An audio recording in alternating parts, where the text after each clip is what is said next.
New tonight, we are learning details about what is next for a 12-year-old boy linked to a deadly shooting. Today, Jarrell Milton admitted to charges of conspiracy to commit robbery as well as use of a firearm to commit a felony. WOWT 6 News' Matthew Smith is tracking the story for us tonight. And Matt, this is a step down from the murder charge he initially faced. Mallory, Joe, less than murder, but in the eyes of juvenile court, not all that different. Now, we've actually got 3 kids accused of murdering 30-year-old Jamie Mel Ray. And when I say kids, I mean kids. Jamar Milton is the oldest at 17 years old. Shantavius Primes Willis, he's 15. And then you have the youngest who just admitted to charges in court today. That's 12-year-old Jarrell.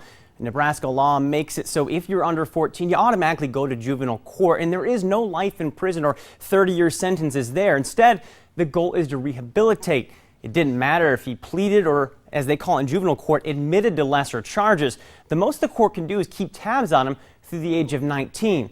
Right now, he's in a juvenile detention development center in Kearney, but that's not a long-term facility. So the question is, what's next? A placement in a group home, but it just hasn't been determined yet on where that is going to be. Now, keep in mind, it's been more than 3 months since we started hearing about a 12-year-old's involvement in this. Today, I spoke with the county attorney. He tells me it's still shocking to imagine a boy his age was actually involved. You look at a picture of him, you see him, he's a 12-year-old. I mean, and he looks like a 12-year-old, and to see him involved in this kind of crime is extremely disturbing.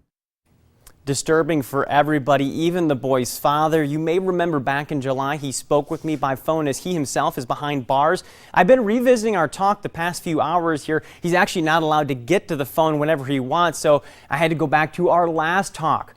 Part of that, he said he denied that his son shot that man. He did say that he was involved, but he did not pull the trigger.